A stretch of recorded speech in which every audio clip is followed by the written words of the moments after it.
Order.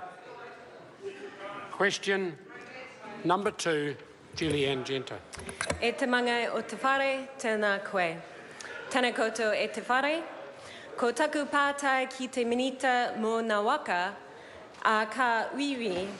Mā te whakapau e iwa tekau mā rua ōrau, o te katoa o te pūtea tahua waka, I te mea, kua kitea ko te waka rori, tētahi kaipana matua, whakapiki tukunga waro, me anō I te tō kotahi mano I waro iwa tekau, ka taea e tērā te whakaheke I te whakakinotanga o te āhua rangi. The Honourable Paula Bennett. Mr Speaker, on behalf of the Minister of Transport, until new roads and improvements to existing roads are completed, it's difficult to assess how much climate pollution may be reduced by better vehicle performance on better roads. Supplementary question. Supplementary question, Julianne Genter. Can she confirm that reducing climate-damaging pollution is not even an objective of the 30-year Auckland Transport Strategy, the Auckland Transport Alignment Project led by her government? Mr Speaker, The Honourable Paula on Bennett. behalf of the Minister of Transport, until actually they've decided which projects they're going to go ahead with, they haven't done the climate change and the greenhouse gas emissions analysis. But there is an environmental analysis that is done once those projects are chosen. Supplementary. Supplementary question, Julianne Genter. Wouldn't it make more sense to do the greenhouse gas emissions analysis before choosing the project so we could actually have an integrated transport system that decreases pollution? Well, Mr The Speaker, Honourable Paula Bennett. Well, Mr Speaker, actually we do need roads in this country and even something for electric vehicles to be able to drive on. So while we do have a focus certainly on reducing fossil fuels and it's a key focus, what we are looking at is the environmental impacts once we've decided which projects we will go ahead with. Supplementary. Supplementary question, Julianne Genter.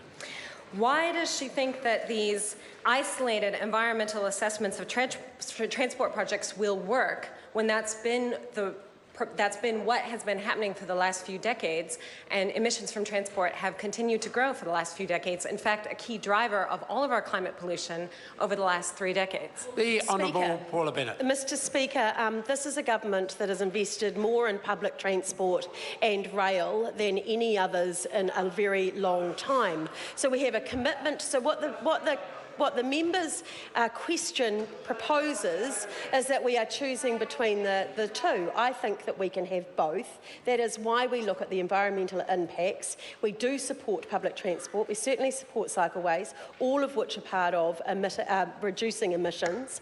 But we need roads in this country too, and we proudly stand by that. Supplementary. Supplementary question, Julianne Genter. Is she denying that 92% of vote transport is on roads, and does that seem like a balanced approach that will enable more New Zealanders to take public transport? Well, no, Mr Speaker, I'm not. But that's because it's 92% of a much bigger budget, so a lot more money is being spent on both public transport and on roads and on rail. Supplementary. Supplementary question, Julianne Genter. Okay. How will it make it easier for ordinary New Zealanders to get to work, get to school, get where they need to go on public transport when your government is spending 4 times as much on expanding a few highways? The Honourable Paula Bennett. Well, Mr Speaker, we need roads for some of that public transport to actually travel on. And I accept that. I accept that the member doesn't support new roads or improving existing roads in New Zealand, but this side of the House does. So we believe that we are investing, and we know we're investing far more in public transport, but we equally stand by our actual commitment to roading projects in this country. Supplementary. Supplementary question, Julianne Genter. So is she happy that her legacy for young Aucklanders will be a city without decent public transport, where they can't afford to buy a house, and in a world where they will be the first to feel the effects of damaging climate change, something her government is actually doing nothing about? Order.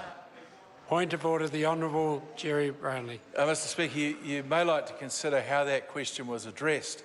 The question on the sheet is the Minister of Transport. As far as I know, the Minister of Transport should not be addressed as she.